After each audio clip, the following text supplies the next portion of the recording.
బ్రహ్మంగారి కాలజ్ఞానం ప్రకారం 2028 నాటికి భారత్ ప్రపంచంలోనే అగ్రదేశంగా నిలుస్తుందట. అంతేకాకుండా 2034 లోపు ప్రపంచ వినాశనం తప్పదని బ్రహ్మంగారు తన కాలజ్ఞానంలో చెప్పారు.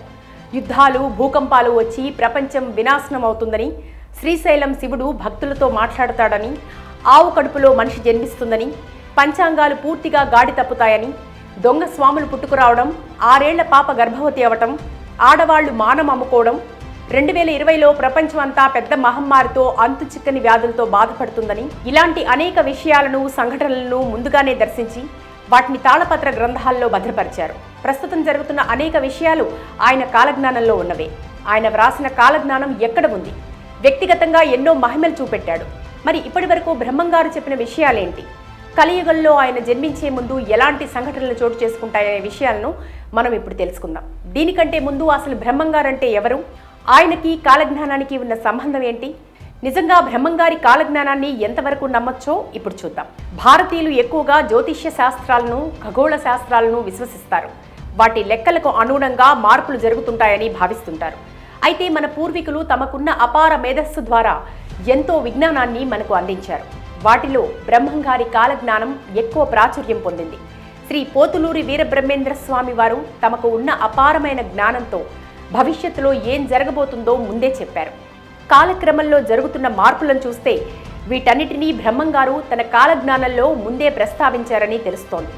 మరోవైపు ఎక్కడ ఏ వింత జరిగినా ఇది ముందే బ్రహ్మంగారు చెప్పారు అంటూ మనం గుర్తు చేసుకుంటూనే ఉంటాం. ఇలాంటి వాటిల్లో కరోనా వైరస్ కూడా ఉంది. ఈ మహమ్మారి గురించి బ్రహ్మంగారు ముందే హెచ్చరించారట. కోరంకి అని జబ్బొకటి 1 కోటి మందికి తగిలి కోడిలాగా తూగి చచ్చేరయ్యా అంటూ ఆయన కాలజ్ఞానంలో ప్రస్తావించారని చెప్తారు. ఇప్పటికే ఈ విశేషాలకు సంబంధించిన కథనాలు సోషల్ మీడియాలో వైరల్ అయ్యాయి. ఈ క్రమంలో పోతులూరి వీరబ్రహ్మేంద్ర స్వామి వారు ఏమి చెప్పారు, 2023లో అవి ఎంతవరకు జరిగే అవకాశం ఉంది అన్న విషయాలను ఈ ఆర్టికల్లో తెలుసుకుందాం. శ్రీశైలానికి దక్షిణంలో వందల కొద్దీ రాళ్లు రాలటంతో చాలా మంది ప్రాణాలు కోల్పోతారట. అలాగే ఎన్నో రాతి ముక్కలు లేచి ఆకాశం వైపు ఎగురుతాయట. కామాక్షమ్మ విగ్రహం నుంచి రక్తం కారుతుందట.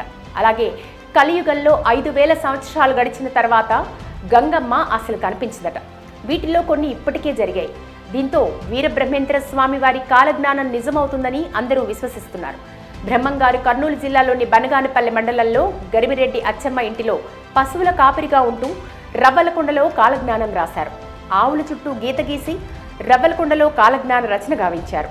రవ్వలకొండ బనగానపల్లెకు 1.5 కిలోమీటర్ల దూరంలో ఒక కొండపైన ఉన్నది.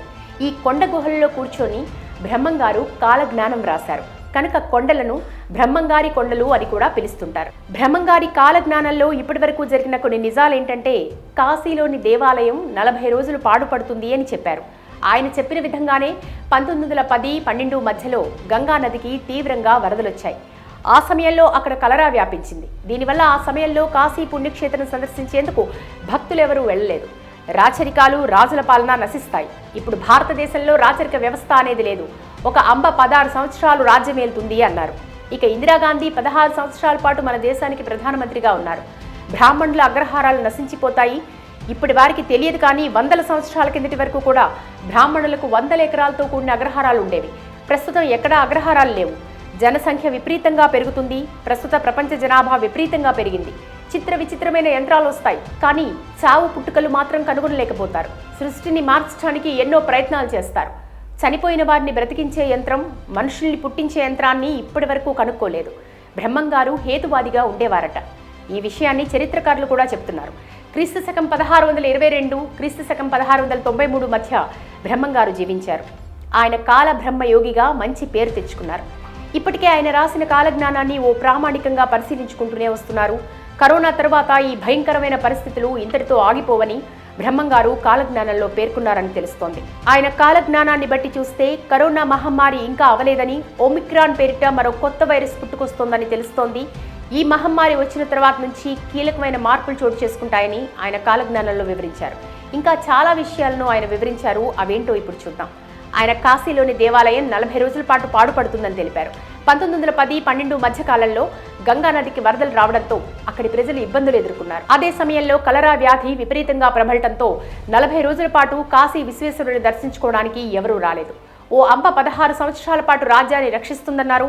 ఆయన చెప్పినట్టే ఇందిరాగాంధీ భారత ప్రధానిగా 16 సంవత్సరాలు కొనసాగారు. రాజుల పాలన రాచరిక వ్యవస్థ నశిస్తుంది అన్నారు. ఆయన చెప్పినట్టుగానే ప్రస్తుతం రాచరిక వ్యవస్థ లేదు, ప్రజాస్వామ్యం అమలులో ఉంది. అలాగే స్త్రీలపై అక్రమాలు ఎక్కువ అవుతాయని, వ్యభిచారిణి వలన భయంకరమైన వ్యాధులకు గురవుతారని చెప్పారు. ఇప్పటికే వ్యభిచారం, అక్రమ సంబంధాల వలన ఎయిడ్స్ వ్యాధి ప్రబలింది. దీనికి చాలా కాలం మందు కనుక్కోలేక ఎందరో ప్రాణాలు కోల్పోయిన సంగతి తెలిసిందే. అలాగే కృష్ణానది గురించి కూడా బ్రహ్మంగారు చెప్పిన విశేషాలు ప్రాచుర్యం పొందాయి. తెలుగు రాష్ట్రంలోని కృష్ణానది కనకదుర్గమ్మ ముక్కు పుడకను తాకుతుందని చెప్పారు. జల ప్రళయం జరిగి నాగార్జున డ్యాం బీటలు బారితే కృష్ణానది దుర్గమ్మను తాకే ప్రమాదం ఉంది. అలాగే కృష్ణానది మధ్యలో బంగారు రథం ఉంటుందట. అది చూసిన వారికి దాని కాంతి వలన కంటి చూపు పోయే ప్రమాదం ఉంటుందట. అలాగే ఒక ముసలి 8 రోజులుండి భ్రమరాంబ గుడిలోకి చేరి మేకపోతుల అరిచి మాయమవుతుందట. అలాగే కర్నూలు జిల్లా ఆదోని మండలంలో కప్ప కోడై కూస్తుంది. అదే కనుక జరిగితే ఎన్నో అనర్థాలు వస్తాయట. ఇక బ్రహ్మంగారు ఆయన జన్మ రహస్యం గురించి 5000 ఏళ్ల తర్వాత నేను శ్రీ వీరభోగ వసంతరాయల అవతారం దాల్చి మళ్లీ జన్మిస్తాను. ఈ సంఘటన జరగటానికి ముందు అనేక ఉత్పాతాలు, విపరీత సంఘటనలు కనిపిస్తాయి. కాశీ అవతల గండకీ నదిలో సాల గ్రామములు నాట్యమాడతాయి, మనుషులతో మాట్లాడతాయి అని చెప్పారు. ఇలా భవిష్యత్తుని ముందే ఊహించి రాసిన బ్రహ్మంగారి కాలజ్ఞానంలో ఎన్నో విషయాలు చాలా వరకు నిజంగా జరిగాయి. ఇక రానున్న రోజుల్లో ఎలా ఉండబోతోంది అనేది తెలియదు. ఎలా ఉన్నా కానీ విధి ప్రకారం జరిగేవి జరుగుతాయి. కాలంతో పాటు మనము ముందుకు వెళ్లాల్సిందే.